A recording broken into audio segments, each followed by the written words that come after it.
pour cette nouvelle soirée de la chaire Philanthropie. Alors, chaire Philanthropie, on a une mission dans la vie, c'est celle de produire des connaissances sur la philanthropie et les partager, d'être un petit peu ce lien entre le monde de la recherche et le monde professionnel. Et c'est pour ça qu'on a souhaité à la fois organiser ces rendez-vous très réguliers auxquels certains d'entre vous participent peut-être, qui sont les Lunch and Learn. Ça, c'est des rendez-vous, on va dire, trimestriels. Et puis, une fois par an, quand les épidémies mondiales nous le permettent, on aime se retrouver, non pas autour de nos propres travaux, mais en invitant un chercheur, un auteur qui a produit une connaissance substantielle sur la philanthropie pour pouvoir en faire bénéficier la communauté des praticiens ou des acteurs ou des philanthropes, en tout cas tous ceux qui s'intéressent au sujet. Et donc ce soir est une de ces soirées qui va nous permettre de rencontrer un auteur anglais qui a écrit un ouvrage passionnant, vraiment passionnant, sur l'histoire de la philanthropie à l'échelle quasiment mondiale, ou en tout cas dans le monde occidental. Certains d'entre vous ont peut-être participé il y a quelques années à une rencontre autour de Rob Rich en 2019. C'était la dernière fois qu'on avait pu organiser cette rencontre. Et donc aujourd'hui, on est très content de pouvoir réintroduire ce rendez-vous. Alors, quelques tout petits points techniques.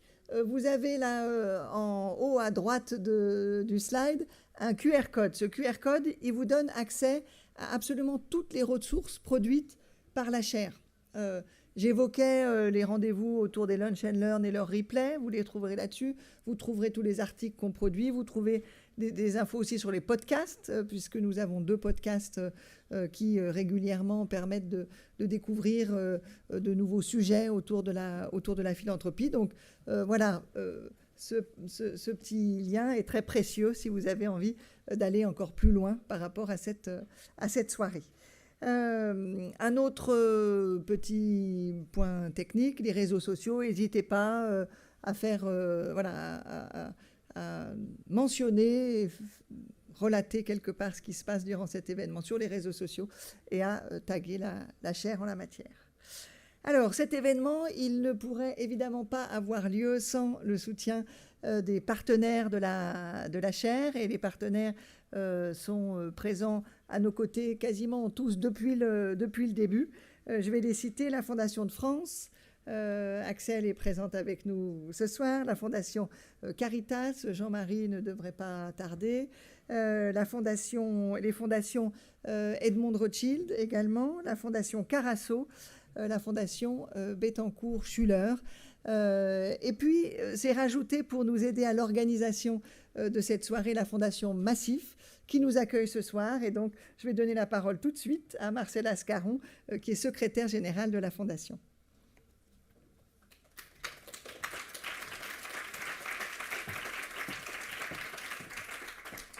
Bonjour à tous. Au nom de la MACIF et de la Fondation MACIF, je voulais vous souhaiter la bienvenue ici. Alors, pourquoi la MACIF ? Parce que la MACIF et l'ESSEC, c'est une vieille histoire, qui remonte un peu moins loin que l'histoire de la philanthropie. C'est il y a 20 ans, la MACIF était la première à soutenir la chaire Innovation sociale, alors qui s'appelle Innovation sociale maintenant, puisqu'en tant qu'acteur mutualiste, on croyait à l'importance dans une grande école de développer une économie qui mettait l'humain, l'utilité sociale, peut-être même l'intérêt général, au centre de ses préoccupations. C'est aussi une vieille histoire parce que Anne-Claire a fait partie du conseil d'administration de la Fondation MACIF pendant de longues années. Aujourd'hui, c'est Arthur Gauthier qui la remplace et qui nous permet justement de prendre du recul, de nous comparer aux autres acteurs, de voir comment on se positionne justement dans le terrain de la philanthropie. Donc, merci à vous. Alors, la Fondation MACIF, elle n'a pas... Alors moi, j'ai compris qu'on allait remonter à 2300 ans, je crois, dans l'histoire de la philanthropie avec Aristotle, je crois, si je ne m'abuse. La Fondation MACIF, elle est un petit peu moins vieille que ça. Elle fête cette année ses 30 ans.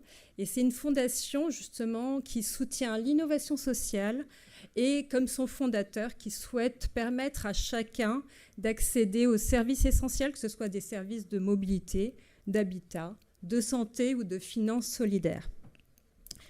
Alors, je vais pas... Alors, on est une fondation, pardon. Si on est une fondation, ça c'est important, territoriale, puisqu'on est présent aujourd'hui à la fois au national et sur les territoires. Et on permet, en fait, à des projets en émergence de voir le jour. Et ensuite, on les accompagne dans leur essaimage. Et ça, je pense que c'est important.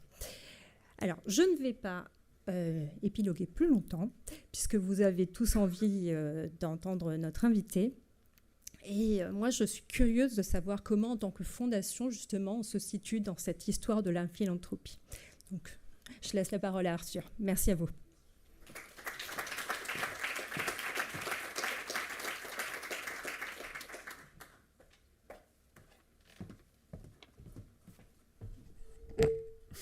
Bonsoir à tous, bonsoir à toutes. Arthur Gauthier, donc ravi d'être avec vous aussi ce soir. Mon rôle maintenant dans cette séquence, c'est tout simplement de faire la transition à la langue anglaise, puisqu'on a la chance d'avoir un invité anglophone qui va s'exprimer donc dans sa langue natale. Et je vais donc rapidement vous présenter Paul Vallely, qui est notre invité pour cette conférence. So now let me switch to English to introduce our guest, Paul Vallely. Paul is a writer, a broadcaster, a keynote speaker and a consultant on philanthropy, ethics, religion and international development. Paul has been a journalist for more than 3 decades. Paul has worked in major outlets in the UK, working and publishing his work in the Sunday Times, The Guardian, The Independent, and also other outlets like the New York Times. Writing on issues such as philanthropy, obviously, but also ethics and international development, like I said. Paul is also an award-winning reporter. He reported on the ground, also in more than 30 countries. But Paul is also an activist. And I think this is something interesting to have this dual identity of a journalist and an activist. Paul Vallely was part of the incredible event that was the Live Aid concert. So those of you may remember the 1985 concert that was organized worldwide against the famine in Ethiopia. And Paul was heavily involved in managing the funds, how they were used, together with Bob Geldof. Subsequently, Paul was also involved with Live Aid, which was the new edition of this amazing event. And also, Paul was part of the Prime Minister's Commission for Africa, co-authoring the report called Our Common Interest. So this is very interesting to have this dual perspective. I have a full list of Paul's honors and positions. I would just like to mention that he's a fellow of the Royal Society of Arts. And Paul is also a senior research fellow at the University of Manchester, where he resides. So Paul finally will present today a book. The book is here. As you can see, it's quite, a book. Paul will have the difficult exercise to summarize his book, which took more than 6 years to finish, in a few minutes. And before writing this book called Philanthropy from Aristotle to Zuckerberg, which some people have called the definitive book on philanthropy, Paul also worked and published books on various topics, including a biography of the Pope Francis in 2013, so 10 years ago, and also a book called Bad Samaritans, First World Ethics and Third World Debt that he published in 1990, reflecting on these issues of international development. I won't be too long. I just wanted to thank Paul very much for accepting our invitation to Paris to present his book, I think for the first time in France. The book was published in 2020, right in the full moment of the pandemic, so it was difficult to invite Paul earlier. So we are very happy to welcome him finally to Paris And I will now invite Paul to join us for his presentation. Thank you very much.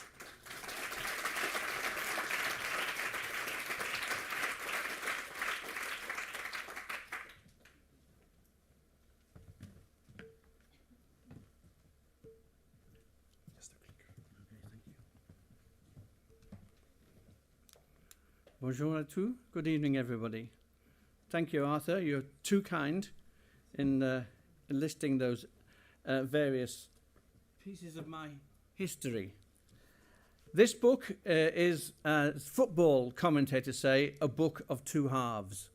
It is essentially a history of philanthropy for the past 2,000 years, the first part of it, and the second part of it teases out the implications of that, the lessons we learn from that for philanthropy today. And in this talk, I'm going to do the same thing. First of all, talk about the history, and then talk about the implications. And I'll start by a quote from Marcel Mauss, the anthropologist, who said, "When I make a gift, I give a part of myself." Now, that's what we like to think about philanthropy, but and today we think philanthropy is a rich person giving a large amount of money to a good cause. But what we find, looking at the history of philanthropy, is that over the past 2,000 years, philanthropy has been variously a matter of honour, a religious command, a display of self-aggrandizement, a mechanism of political control, a vehicle for moral activism, an expression of enlightened self-interest, and even a strategy for the rich to consolidate their power and privilege in society. And of course, sometimes it's more than one of those things at the same time. But two distinct traditions in philanthropy emerged very early on, and one dominated charitable giving for 1,000 years or more. And then there was a dramatic shift, and the other approach gained the ascendancy. And what my book, Philanthropy from Aristotle to Zuckerberg, argues is that philanthropy today would be better if it found ways to restore the balance between these two approaches. Now, to mark the launch of the book, the British Library staged a digitised exhibition of original manuscripts, which are referred to in the book, and I'll use illustrations from these as I speak. So you'll probably know the word philanthropy has its origins in the 4th century BCE, a couple of hundred years before Aristotle. Philanthropy combines philos, beloved, and anthropos, a human being. And it first appears 2,500 years ago in Aeschylus's play, Prometheus Bound. The word can be seen there on line 11. Prometheus, you'll recall, was the benevolent god who shared divine fire with mere mortals. Zeus and the other gods didn't think this was a very good thing, and they declared it actually to be an act of treachery. And the word they used was philanthropic, human-loving, intended as a term of abuse. So we can see right from the very beginning, philanthropy was a controversial business. Now, at the same time as the modern use of the word philanthropy is slightly later, and it comes from Aristotle. Aristotle thought that giving was about improving the moral character of the giver. But the general culture around him in Athens in 4th century Athenian democracy was much less high-minded. They had a system known as liturgia, which was used to persuade wealthy members of the elite to choose to finance some public cause, funding a play, sending athletes to the Olympic Games, building a temple or even a warship. And prominent citizens sought to outdo one another in the extravagance of their gifts to show the superiority of their personal civic virtue. And anyone who declined to do this risked opprobrium or even ostracism. The early laws of Athens were described as philanthropic and democratic, suggesting that it was philanthropy which made humankind capable of self-government. we've leapt ahead there. This is a plaque from a Roman building. The Romans saw philanthropy as a political investment to buy the favour of the masses. They distributed salt or olive oil. They paid barbers to give free haircuts to the plebeians. They built baths or aqueducts, temples and roads. And on it, they put these words, de sua pecuna fecit, which meant built with his own money. So from the outset, philanthropy was about power and prestige, and it is important, it was lavished according to the personal preferences of the donor, the philanthropist.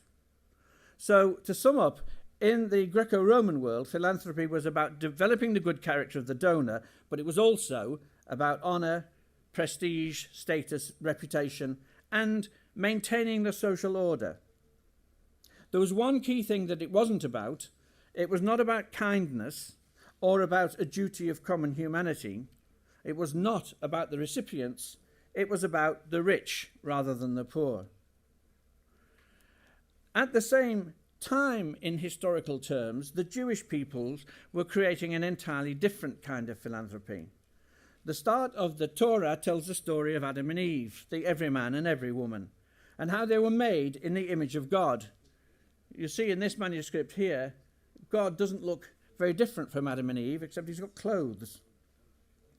Now, the idea that people were made in the image of God was a revolutionary doctrine in an era in which only kings and emperors and pharaohs were gods. And something else was new. Yahweh was spoken of as the God of the poor. Now, this was a phrase never applied to any Roman or Greek god. The stranger, the widow, the orphan were repeatedly singled out as being deserving of charity. So God had a special love for the poor, and therefore so should all believers. Thanks. So giving was no longer about social relationships. It was a human echo of a divine generosity, God's generosity towards mankind. So this was a different kind of philanthropy, in which those who gave and those who received were bound together in a relationship with one another, with God, and with the entire community. And it's no coincidence that in Hebrew, as the book notes, the word for charity, tzedakah, also means justice. Later, the Jewish sage Maimonides codified giving into a ladder, which had 8 stages of ascending merit. And the highest of these was helping others towards self-sufficiency. So these two traditions, for the Greeks and Romans, philanthropia is about cementing society, but it's top-down, and it's a voluntary activity among the elite, with social pressures, but voluntary. By contrast, for the Jewish people, tzedakah was about community, justice and charity together. It was two-way, not top-down, and it was a religious obligation which fell on everybody. So in the 2,000 years which followed, these two approaches, the top-down and the two-way, which in the book I call strategic philanthropy and reciprocal philanthropy, they have run through like threads through the history of philanthropy. In the Christian era, Christians tried to merge these two approaches together. This is Ambrose, Bishop of Milan in 386 AD. He wrote the first great work on Christian charity, and it set out to synthesize this Greco-Roman vision, the top-down, shaped by the rich, and the more two-way communitarian vision inherited from Judaism.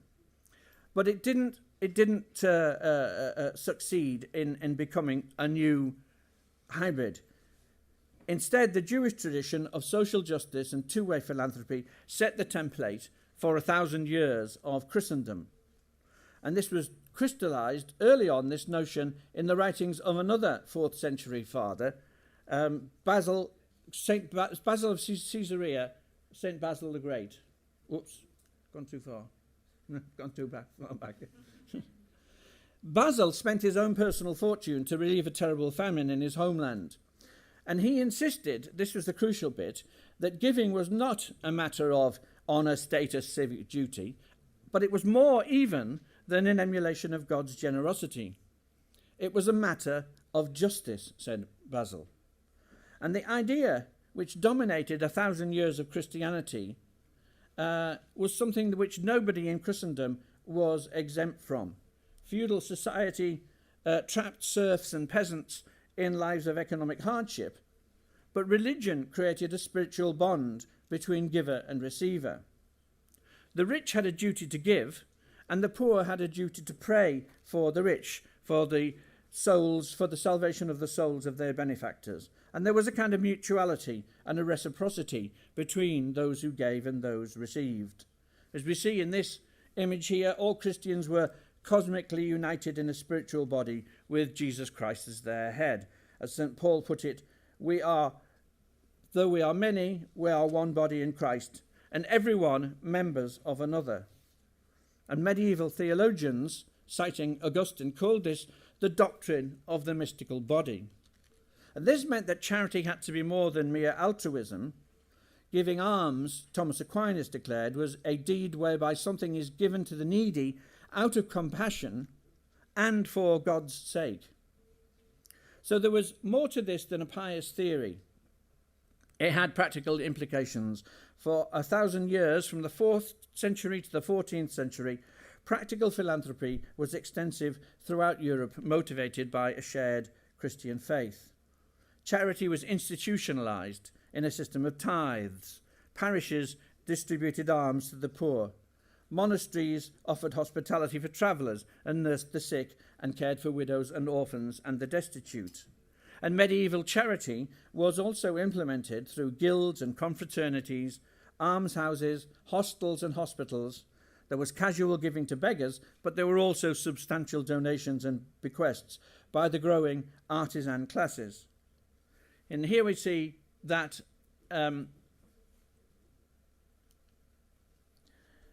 practical philanthropy was extensive throughout the Middle Ages, and even monarchs as late as the 13th century, here Louis IX of France, were still personally washing the feet of the poor. So Christendom essentially embraced this Jewish tradition of philanthropy as a manifestation of mutual respect. So the big change, what changed all this, was the Black Death. The demographic and economic changes were profound. But somewhere between a third and a half of the entire population of Europe died in between the years of 1347 and 1351, a massive plague. And that happened just as international trade was growing, and this planted a seed of change from which modern capitalism grew. Here we see pious sects whipping themselves in the streets, asking God to end the plague, rather unsuccessfully as it happened. But the economy of Europe underwent a radical shift. There were fewer people to farm, so land was abandoned. Peasants went on the move in search of work or food. The nobility enclosed more land for sheep grazing, which was more profitable, and that forced more serfs to leave their home areas. So these changes in demography and economics ushered in the decline of feudalism, and as I said, this was coincidental with the vast expansion of trade, the growth of towns, the rise of the merchant class, the monetization of the economy. This was the first stirrings of capitalism. Now, for some people, some ordinary people, this brought a new freedom. They weren't tied to the land. They could have better conditions and better food. And perhaps the greatest of medieval poems is Piers Plowman, which was written just after the first wave of the plague. And the author of that, William Langland, writes this: labourers who have no land but live by their own hands deign not to dine these days on leftover cabbage, no penny ale may please them, nor piece of bacon, but only fresh flesh or fish, fried or baked. So for some people, these changes were good, but for many, it was the opposite. They were not empowered. A tide of vagabond beggars swept across Europe, provoking a change in attitude of the rich towards the poor. because these destitute vagrants became objects of fear and disdain throughout Europe. In England, this was swelled by thousands of soldiers being discharged from the army at the end of every campaign during the 100 Years' War. And this fear of what they called sturdy beggars and reckless marauders, combined with this psychological association between poverty and plague, led to an increasing tendency for the rich to blame the poor for their own poverty. And that change in attitude is persisted for centuries, and in many ways it's still with us today. The poor are now seen as a threat to social order, to economic prosperity. And in the 14th century, the civic authorities began to take control of the business of poor relief. There was another significant development. Control of charity began to pass from the church to the burgeoning middle classes, who controlled the towns, which were the new centres of economic activity. And the rising number of merchants created a new class of benefactors and new vehicles for philanthropy.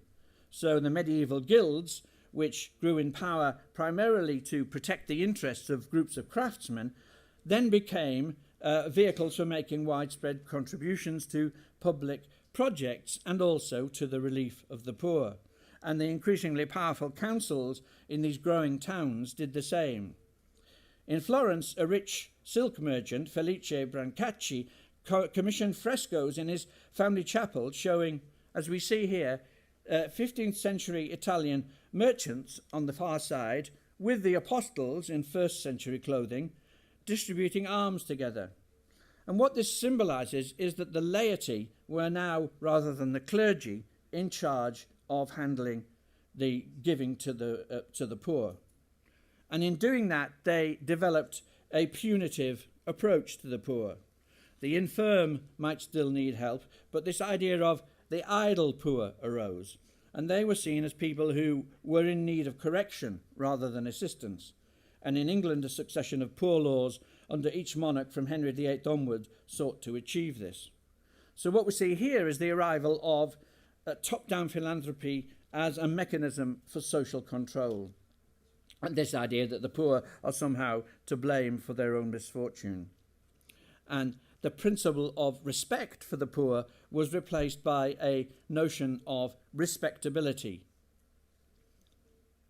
These new attitudes of suspicion were evident in this book here, published in 1566 by an Elizabethan country magistrate, Thomas Harman. It carries the cautionary title, A Caveat or Warning for Common Cursitors, vulgarly called Vagabonds. And this frontispiece of the book shows a convicted beggar tied to a cart and being whipped through the streets. The book is a taxonomy of 24 classes and categories of rogues, vagabonds and fraudsters in Elizabethan society. And so giving from this point on became as much about controlling these undesirables as about private compassion. This tendency to look at the poor in this way was crystallized through a series of laws, the Elizabethan Poor Laws. There were more in 1662, 1691, 1723, and the Victorians instituted one in 1834. All of these tightening controls on the poor. And a disdain for the pauper was implicit in much of the 19th century charitable moralizing. They became consumed by the idea that cunning, able-bodied paupers would exploit the generosity of charities and poor relief.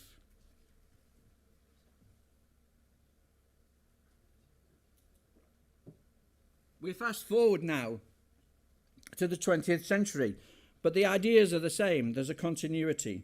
The idea that the rich were innately superior to the poor was key to the philanthropic philosophy of Andrew Carnegie.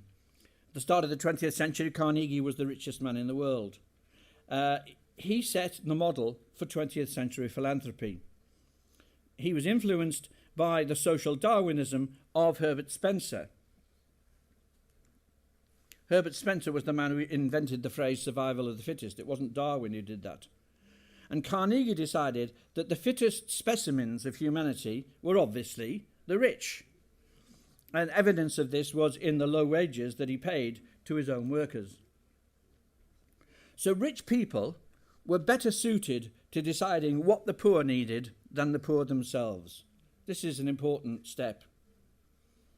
The good side of Carnegie was that he built 3,000 libraries, parks, art galleries, museums and concert halls around the world.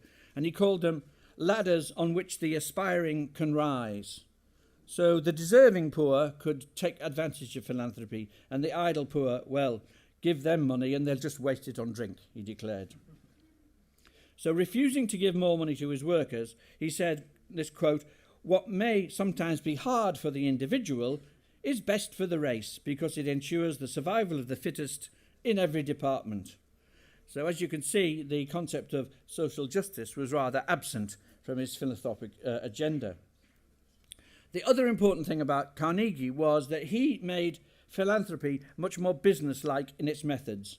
He established the first philanthropic foundation with a staff following the principles that he laid down. And the innovations that he set in train are still really what has inspired of generations of later mega givers, including Bill Gates. Gates has put his vast wealth to good use. He's saved the lives of millions of people through his vaccines and his medical interventions. Polio once paralysed 1,000 children a day, but cases have been cut by 99.9% thanks to the 2.5 billion vaccines that Gates has funded. The role of private philanthropy in international life has increased dramatically over the past 2 decades. There are now 250,000 philanthropy foundations, and between them they control more than $1.5 trillion. And Bill Gates is the great exemplar of this new philanthrocapitalism, which seeks to apply business methods to the charitable sector. And the scale.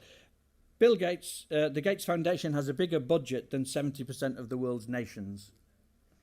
And when Gates made a grant for malaria, the amount spent on malaria research doubled in one sweep.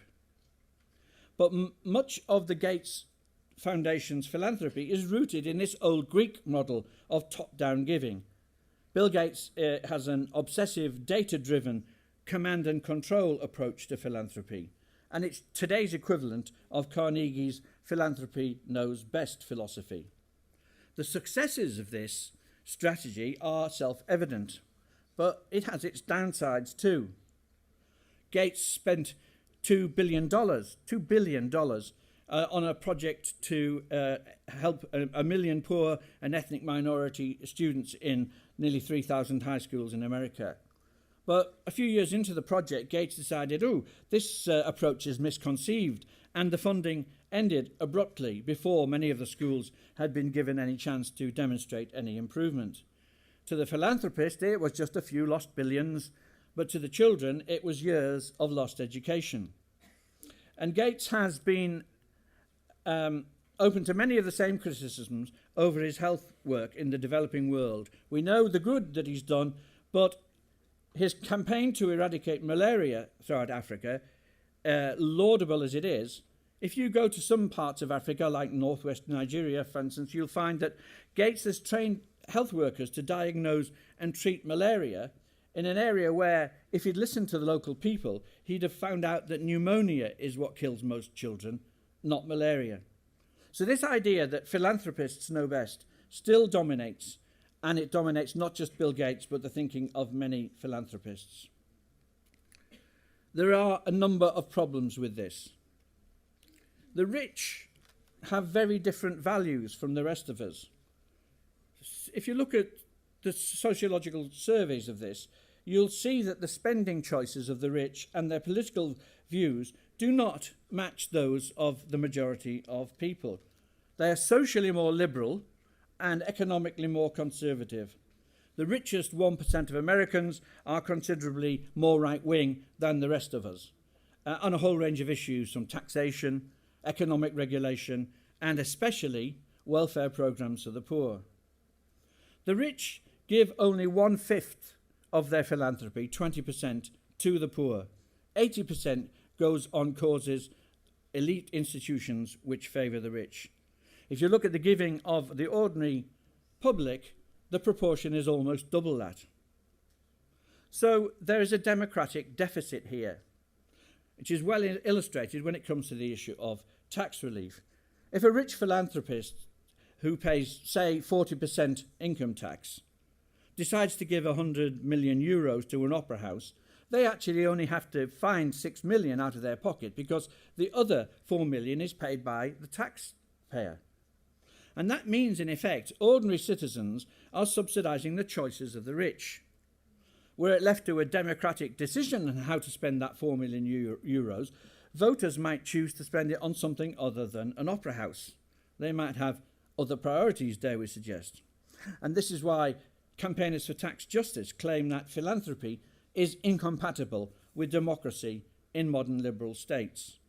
And this was summed up by the Dutch historian Rutger Bregman when he was in Davos recently. Well, not recently, 2 years ago. And he was supposed to be talking about Bono and philanthropy. And he said, we should stop talking about all these stupid philanthropy schemes and start talking about tax. Taxes, all the rest is bullshit. Now, I don't agree with that. Clearly, there are tensions between philanthropy and democracy, but in my view, philanthropy can be a valuable adjunct to democratic politics. Philanthropy has 4 vital functions in a liberal capitalist democracy. It can support research and innovation, particularly in areas which politicians deem to be too high risk or outside the scope of public budgets. It can plug gaps left by market failure and by government incompetence. It can draw media attention to issues which might not otherwise hit the headlines. And it can fund the multitude of civil society groups that mediate between the individual, the market, and the state in our society, to help empower the poor and the disadvantaged, and allow their voices to be heard by government and in the free market, and to hold those two to account. And we see examples of how philanthropy can highlight these neglected issues if you just look at the utterances of Bill Gates. He gets huge amounts of publicity whenever he says anything, and people who say the same things but have got lower profile cannot raise the issue in the same way. And the COVID pandemic offers recent illustrations of all these 4 points that I just made. One of the great strengths of philanthropy and philanthropists, as we've said, is that they can develop a long-term vision which eludes governments and big private companies.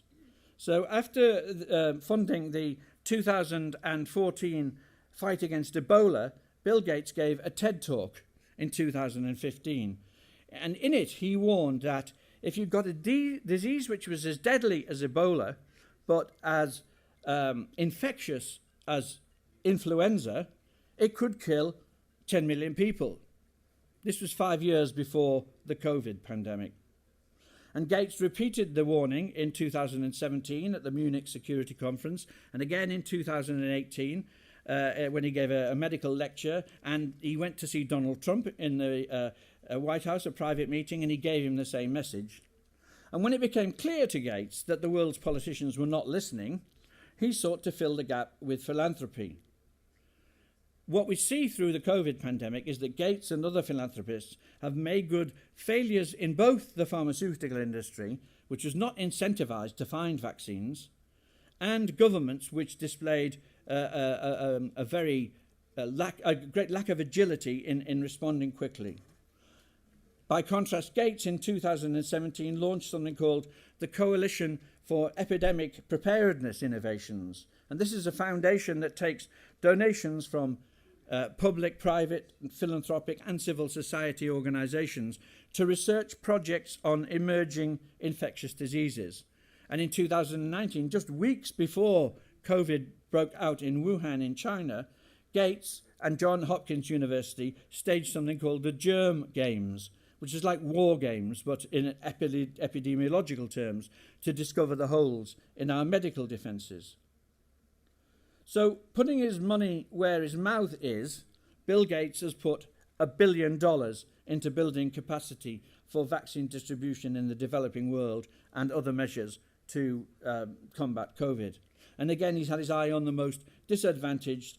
He supported the development of the 7 most promising COVID vaccines, and then he backed the world's largest vaccine maker, the Serum Institute of India, to produce 100 million doses of the best vaccine. And he priced it at less than $3 a shot so that it could be distributed in poorer countries. And that vaccine has saved millions of lives, probably tens of millions of lives in the pandemic. And that's just the Gates Foundation. More generally, philanthropists have pledged or paid out 29 billion in the fight against COVID-19.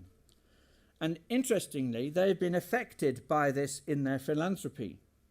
The nature of the emergency led many of them to make their philanthropy more flexible and nimble, streamlining their grant-making processes, speeding up their decision-making, reducing the burden of bureaucratic reporting placed upon recipients, and allowing them additional flexibility in how they use the money that they're given. And some philanthropists doubled or quadrupled their giving. So that, to me, shows that philanthropists are starting to learn from experience in these kinds of situations. And Bill Gates has undoubtedly learned from his mistakes over the years, and much of that learning has been down to the influence of his wife, now his ex-wife, Melinda French Gates. Fortunately, they are still working together on the foundation, because Melinda has long better understood that successful philanthropy involves more than scrutinizing data in a way that Bill loves. Melinda knows that good philanthropy donors listen to their recipients and enter into relationships of mutual respect and partnership. And there was a great example of this early on in the onset of the HIV/AIDS crisis in India. The infection had not spread to the wider population at that point, and it was largely contained amongst sex workers. If it spread beyond sex workers and the truckers who were their clients, there would be an explosion of AIDS in India as there had been in Africa. So Bill said, right, we must get sex workers to all use condoms, insist that their clients all use condoms.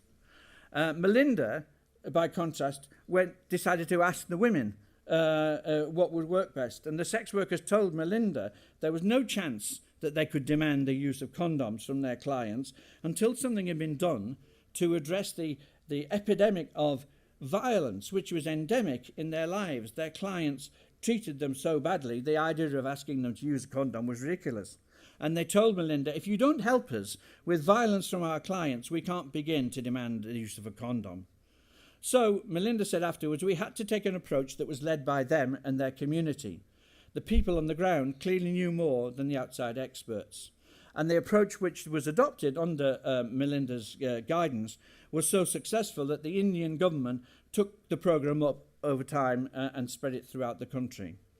Melinda said afterwards, to us, that's what listening means, and that's what success looks like. You listen and learn in a way that's culturally appropriate.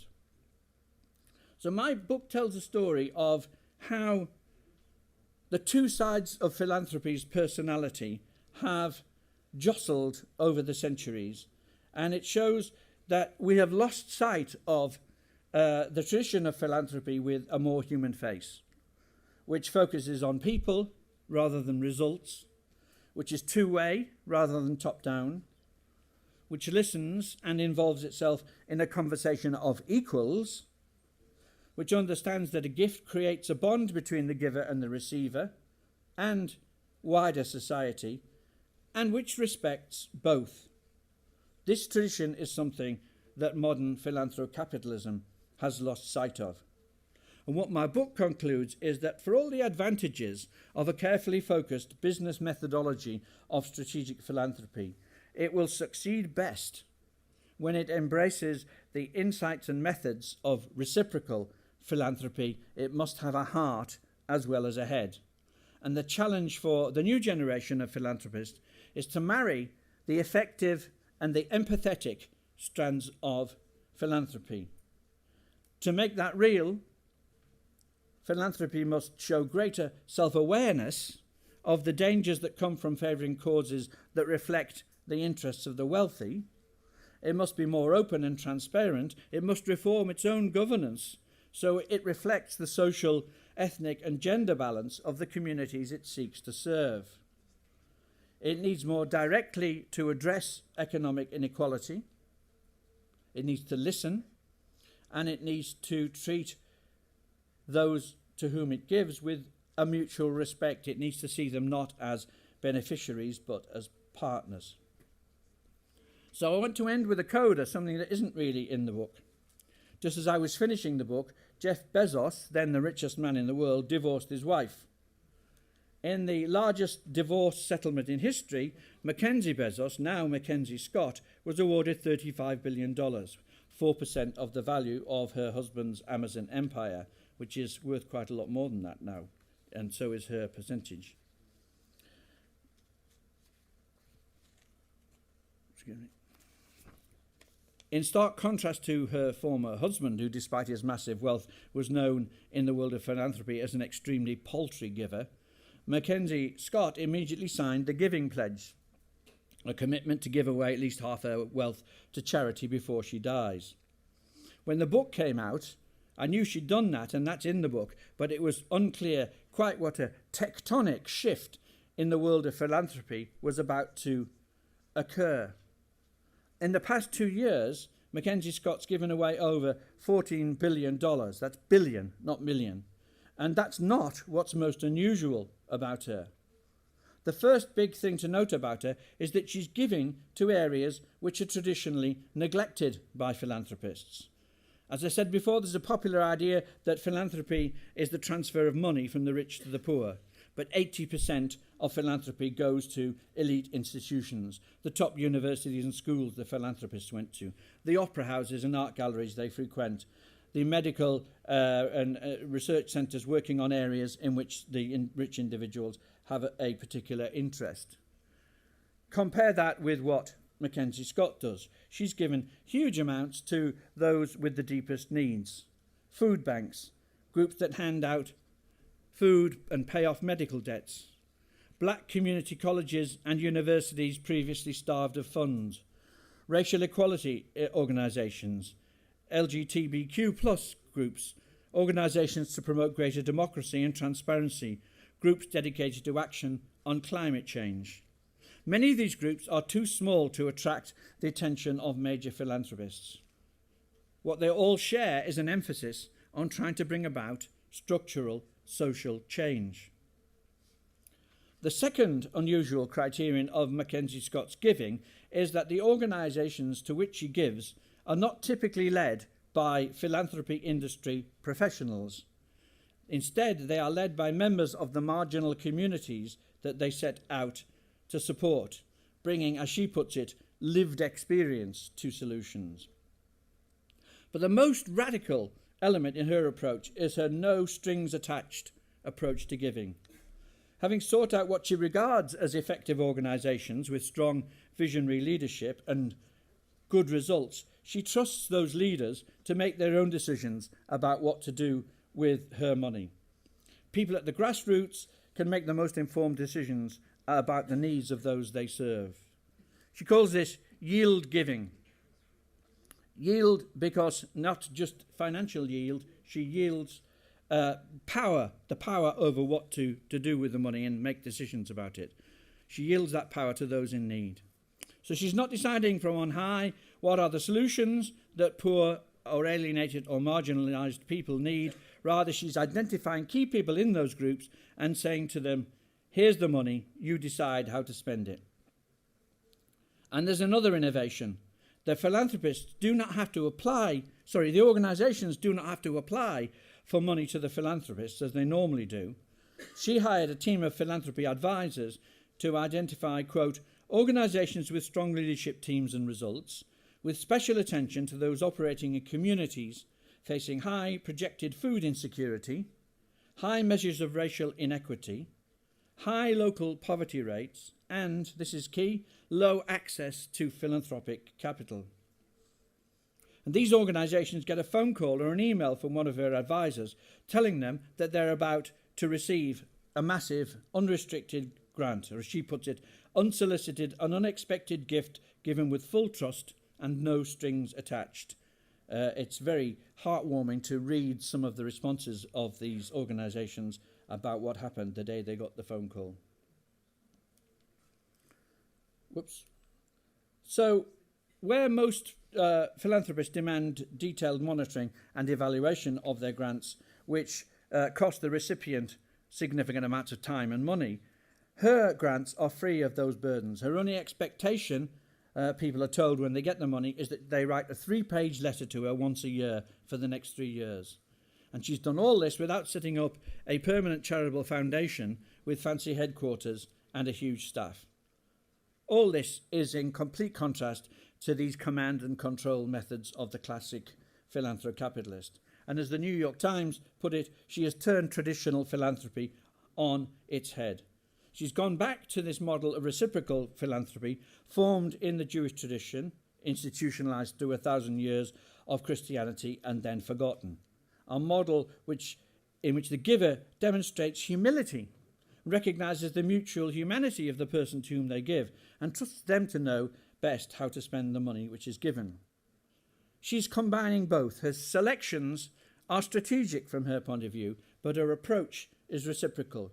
She's bringing together the best of the two traditions, which is what I advocate in the book, bringing together the precision of strategic philanthropy and the empathy of reciprocal philanthropy. She understands that the act of giving creates a three-way relationship between the giver, the receiver, and the society in which they both live. I like to think she's read my book. Thank you.